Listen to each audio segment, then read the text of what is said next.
7h40 dañuy dem RFM fekki Babacar Fall ak ganam.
Tous les avantages accordés aux agents des collectivités territoriales sont accordés aux agents de l'État sont accordés d'office aux agents des collectivités. mais apparemment kilifa yu yees yi gisee wuñ ko noonu ndax ñoom dañ naan ci niñ ko jaarale jaarul yoon. waaw non xam nga malheureusement il faut dire qu'au Sénégal aussi des fois il faut que l'autorité prenne le temps quand même de bien consulter les textes, ce qui n'est pas forcément le cas. non loolu ci gën a graaw sax mooy Ousmane Sonko mi nga xam ne moom mooy premier ministre bi. bi mu nekkee ci opposition bi yéen la àndaloon ñu déglu ko. collectivité territoriale dafa am solo ci réew fekk rek suñu autorité gouvernementale yi demuñu ba xam ni réew ci base bi lañ koy développer mu yéeg, mais c'est pas le contraire. ñaata weer agents municipaux yi di grève ci mauvais traitement bi nga xam ne moom la leen nguur bi teg tey mu am impact bu négatif ci fonctionnement mairie yi ndax bëri na lu nit di soxla di aajowoo mairie la koy utiliser waaye bu ñu toogee ba ñu ne ay weer agent yaa ngi grève léeg-léeg ñu mën a def ñaari fan léeg-léeg ñetti fan bi mujj bi sax ñeenti fan la ça veut dire que ci semaine bi benn fan lañu liggéey mu mel ni yéegaluñ ko seen bopp.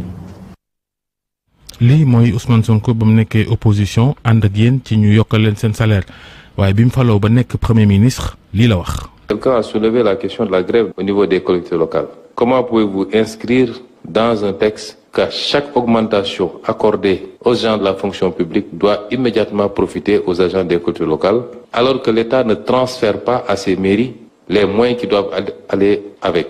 Quelle est la mairie au Sénégal qui peut suivre le rythme? Il n'y en a pas. noonu ngeen ko gisee lii yéen.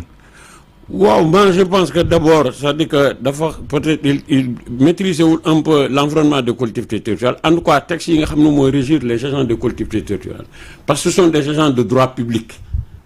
On a été recruté par rapport au corps de fonctionnaires. On est recruté exactement comme on recrute un fonctionnaire de l'État. Et par conséquent, c'est-à-dire que pour revenir un peu sur les questions de traitement, tous les avantages qui ont été accordés dans le secteur public depuis que le Sénégal est indépendant, les agents des collectivités territoriales en ont toujours bénéficié. Bénéficié parce que déjà, la pratique en ce moment-là, par exemple, on a une suñu kii de 2011 là. Mais avant boobu le ministre en charge des collectivités territoriales da daan jël li ñuy wax benn lettre circulaire mu nekk arrêté d'extension de la mesure aux agents des collectivités territoriales. Le dernier en date mooy les augmentations du temps de Wade mooy bi ci mujj c'était en 2006 ci lañ jël lettre circulaire pour étendre effectivement la mesure d'ailleurs même boobu sax pour revenir un peu pour l'histoire bége parce que indemnité spéciale la woon qui était accordée par exemple ñi nga xam ne dañu nekk hiérarchie A 70 000 ñi nekk hiérarchie B 35 000 les autres hiérarchies CDE 15 000 c'est exactement comme ça. Donc la lettre circulaire boobu boo xam ne le ministre en charge des collectivités territoriales moo ko doon jël mais xam nga collectivités territoriales aussi on a ñun dañ constaté woon au niveau de l'intersyndicale dañ nekkoon dans une situation hybride que c'était pas clair donc il fallait clarifier le statut de l'agent. C'est pourquoi on s'est battu pour avoir li ñuy wax un statut clair et harmonisé. C'est-à-dire qu'avec les mêmes règles de gestion pour l'ensemble des collectivités territoriales du Sénégal, loolu la ñuy wax derrière le principe de l'unité mooy que l'agent qui est à Dakar ak l'agent qui est à Fongolimbi ils sont traités exactement de la même manière. Ce sont les mêmes textes. D'ailleurs, c'est ce qu'on appelle le décret 2286 mooy régir les actes d'administration et de gestion dans les collectivités territoriales. Donc foo mën a nekk ci Sénégal nga nekk agent collectivité territoriale les mêmes règles ñoom lay régir loolu la ñuy wax le principe de l'unité dans les des corps et des méthodes de gestion. Donc encore une fois c'est de la méconnaissance parce que dama ne nous dañu jour benn statut. Le statut n'est pas spécial hein.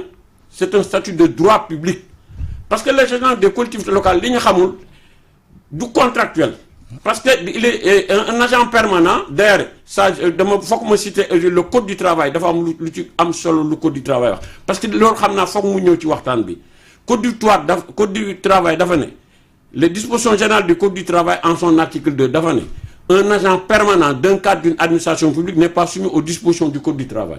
Donc cela signifie que ñun code du travail régiruñu et par conséquent on a un statut de droit public.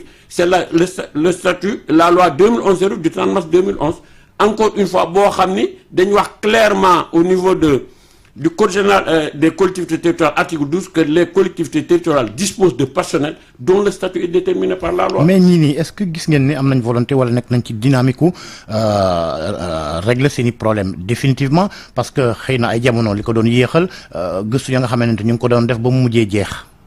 waaw xam nga je pense que la grève c'est pas une fin en soi.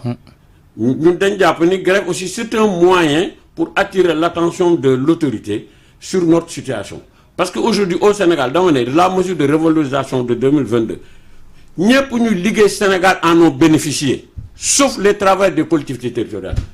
Nous considérons que c'est-à-dire que abus de la part de l'État c'est un abus de position dominante loolu mooy dëgg parce que nous considérons on ne nous a pas fait droit bi mooy mënuñu am ay yelleef comme tous les Sénégalais ont depuis plus de 2 ans ñu accordé ko à tout le monde sauf à nous parce que déjà il faut revenir un peu sur l'article 30.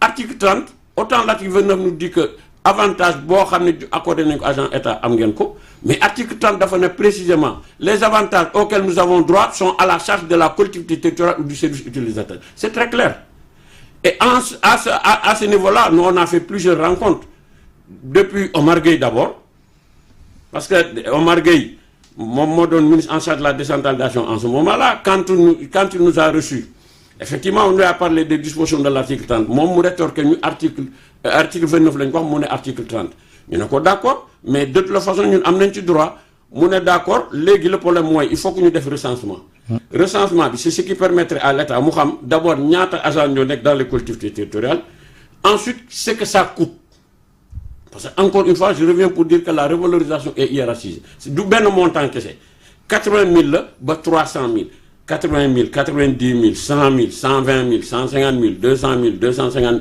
ba 300 000 c'est en fonction des hiérarchies yi nga xam ne yooyu la agent on a fait effectivement le recensement man mi di wax j'étais membre de la commission de collecte de données sax loolu lañ ko tuddee collecte de données c'est-à-dire que dafa am il y a deux documents quand même qui étaient importants à fournir surtout par les collectivités territoriales d'ailleurs parce que les collectivités territoriales ñoom ñooy gérer le personnel des collectivités territoriales parce que le code général des collectivités territoriales article 1 dafa ne les deux ordres de collectivités territoriales ñoo am au Sénégal c'est le département et la commune et qui s'administrent librement d'ailleurs c'est ce qui introduit le principe de la libre administration des collectivités territoriales donc là aussi je l'évoque tout de suite parce que quand même le ministre am na yu mu wax yoo xam peut-être buñ ci àggee je vais revenir là-dessus. mais fan la blocage. ministre bi kay dafa ne ngeen bàyyi grève bi Georges. non c'est-à-dire que bàyyi grève. mu ne ngeen dem liggéey. waaw mais xam nga loolu dañ koy waxtaanee. bu mu ñëwee il nous a reçus on a discuté on a restitué effectivement il a manifesté sa bonne volonté moom ci jëmbum reconnaître que ñun. li ñuy reconnaître li ñuy laaj suñu àq ak suñu yelleef la moom personnellement il a reconnu c'est de notoriété publique d'ailleurs parce que moi je pense que les images ak yëpp télé wane nañ ko loolu mooy dëgg ensuite il nous avait invité ci benn groupe de travail mais on l'a jamais refusé mais ba fii may wax ak yow l'intersyndical kenn woowu ko sur une quelconque rencontre pour régler un problème alors que je pense que grève c'est pas une fin en soi c'est un moyen vraiment pour attirer l'attention te loolu c'est inscrit par exemple déjà selon les lois et règlements parce que qu'est-ce qui nous donne la possibilité d'aller à la grève c'est l'article 8 du statut général des fonctionnaires des collectivités. dafa génne circulaire na ngeen bàyyi grève bi ngeen dem liggéey. non circulaire bi mais malheureusement je pense quand même que certainement il s'est trompé peut-être de bonne foi. Parce que circulaire bi il a évoqué sama circulaire bu mu njëkk a ñëw il a évoqué le code de la famille c'est en parlant peut-être ci affaire les actes de naissance là pour les enfants qui doivent faire les examens. Deuxièmement, il évoque le code général. li ministre bi di wax tamit dëgg la de parce que kayit yi ngeen bu ngeen grévé nit ñi duñ am kayit tamit li mu mën a jur ci ay jafe-jafe ci askan wi dafa bëri. waaw non xam nga déjà moi je pense que il faut que ñu loolu aussi il faut que ñu waxante ci moi je pense que xam nga grève day am fondement. Article 8 du statut général des fonctionnaires des collectivités locales dafa ñu donne le droit de grève. En même temps l'exécutif local dafa am li ñuy wax une mission de service public et par conséquent dafa am pouvoir de réquisition le personnel qui est dédié à ces tâches là effectivement mën na jël réquisition c'est-à-dire que le problème mooy des fois aussi dans les collectivités locales la gestion administrative là lu jar a xool la parce que réquisition c'est un acte d'administration qui est soumis d'ailleurs au contrôle de légalité du préfet ou du sous-préfet en tout cas de l'administration territoriale dafa am ni ñu koy bindee loolu mooy seen problème ñoom mais l'intersyndical ne s'est jamais opposé à cela d'ailleurs nous non tout conseil ce qui fonde article 8 moo koy fondé mais le ministre il parle de tout sauf de l'article 8 il parle pas de la loi 2011-08 bi nga xam ne moom moo tax ñuy réclamer li ñuy réclamer de droit l'article 29 ensuite il ne parle pas de l'article 8 et puis il fait appel au gouverneur et au préfet mais ils n'ont pas la charge de gérer le personnel des collectivités c'est pas leur rôle. Ça, c'est un rôle qui est dévolu à l'exécutif local. Et tout ça, c'est les dispositions de l'article 8 stipulent que clairement, il a la possibilité de faire des réquisitions pour le personnel. En matière d'état civil et tout cela. Mais il y a un débat, parce que déjà, vous envisagez de un préavis. Non, par exemple, déjà, moi, je pense que, Georges, toutes les institutions de la République, on a été reçus à l'Assemblée nationale. La commission de l'aménagement du territoire nous a reçus. Le Haut Conseil des collectivités territoriales recevoir nañu. Le Haut Conseil pour le dialogue social recevoir nañu. Ils sont toujours étonnés de savoir que nous, par exemple, effectivement, le ministre ne nous a pas rappelé. Parce qu'un ministère, par exemple, qui appelle au moins, il y a des thèmes de référence sur lesquels nous allons discuter quand même. Ce qui n'est pas du tout le cas. Cela signifie qu'on ne nous a absolument rien présenté. On a été ignoré royalement. Maintenant, le ministre, il a une fixation, par exemple, sur un montant. Parce que bon, par exemple, le recensement, pour revenir un peu sur le recensement, produit il y a 16 000 agents dans les collectivités locales de l'Union recensée.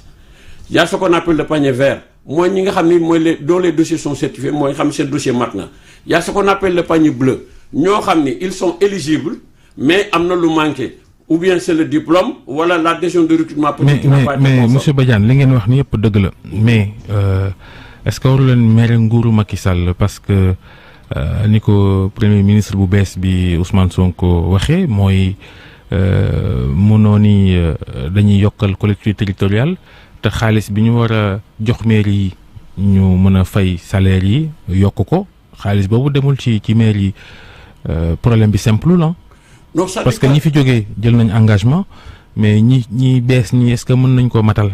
mais l'État n'a pas respecté ses engagements parce que encore une fois moi je pense que l'État c'est le garant en tout cas de la Constitution et des lois.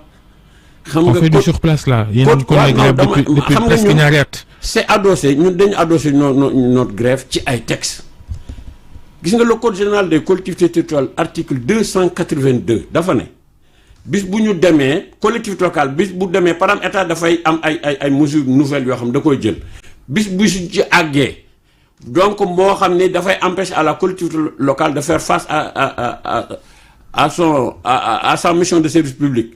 L'État peut intervenir sous forme de dotation spéciale. Ce sont les dispositions de l'article 282. mais fonds yi ñuy jox collectivité territoriale yi dafa bëri déjà ay 2 ou 3 fonds bëgg ci yokkaat ça aussi est-ce que yaakaar ngeen ni état Sénégal attan na ko. mais état Sénégal dafa deful benn xaalis dans les collectivités territoriales parce que xam nga des fois aussi moi je pense que on est dans un pays où quand même il y a beaucoup de choses qui sont passées la décentralisation il y a au moins am na 3 grandes réformes de la décentralisation. 3 grandes réformes au moins mën na citer la réforme de 1972 la réforme de 1996 et la réforme de 2013 donc parmi toutes ces réformes là on dit que le Sénégal dafa war a nekk un pays décentralisé c'est-à-dire que le développement du Sénégal doit c'est-à-dire que c'est la territorialisation des politiques publiques le développement du Sénégal doit passer de la base vers le sommet mais quels sont les moyens qui ont été mis à la disposition des collectivités territoriales xam nga Sénégal aujourd'hui boo jëlee fonds de dotation fonds de concours le Sénégal ne met pas 100 milliards dans les collectivités locales alors qu'aujourd'hui le Sénégal tourne à plus de 7000 milliards le Sénégal est signataire des accords de l'UMOA qui préconisent que les États doivent mettre 20% de leur budget national dans les collectivités territoriales c'est pas le cas aujourd'hui par exemple déjà da ngay xool par exemple on revient à Dakar parce que il y a ce qu'on appelle la lisibilité des échelles de gouvernance parce que par exemple entre la commune et le département kenn xamul exactement lan mooy sa mission ak lan nga war a def est-ce que des moyens ont été mis à la disposition non parce que les ressources propres hormis Dakar et quelques communes mais les autres collectivités locales n'ont pas de ressources propres. tey on ne peut pas être viable sans ressources propres. tey lan moo mën a tax ngeen teggi seen tànk. non li ñu teggi suñu tànk mooy xam nga nous sommes ouverts à la discussion parce que encore une fois je rappelle que collectivité locale amul plateforme revendicative nous on ne revendique absolument rien. Nous demandons à ce que la loi soit respectée. Maintenant, bët du yenn waaye xam na lu bopp attan mais il dit moi je me rappelle bien c'est moi qui avais conduit la délégation avec le ministre mais je dis que mais monsieur le ministre il faut nous aider à vous aider moins. Nous sommes dans un processus qui n'est pas encore achevé. Aujourd'hui par exemple déjà moins les 16 000 agents il y a au moins près de 6 000 agents yoo xam seen dossier certifié nañu donc aujourd'hui d'abord il faut commencer à les aligner. ñi nga xam ne certifié nañ leen ñi ci des au fur et à mesure ñu leen di certifier ñu fay leen maintenant par exemple les rappels et tout cela on va créer une commission on va discuter de ça donc de ça maintenant paiement bi day progressif. affaire bi daal jeexagul. Daouda Badiane bi mooy volonté c'est-à-dire que nous n'avons pas senti la volonté de l'État. parce que le minimum que le ministre nous convie à une rencontre et on va lui proposer des solutions concrètes. parce que 21 ñaata woon ngeen dajeeg ministre bi mu ñëwee ba léegi. une seule fois. ñu yaakaar ni xëy na yeneen ndaje dina am jërëjëf Daouda Badiane président intersyndical travailleurs collectivité territoriale yéen a ngi sóobuwaat ci grève ni ngeen koy defee 2022 ba léegi ndax bëgg ñu yokkal leen seen salaire ndax yéen ne ngeen niñ ko defalee fonctionnaire yéenay fonction publique locale jërëjëf Georges jërëjëf Cheikh Tidiane mbokk yi ñu yeen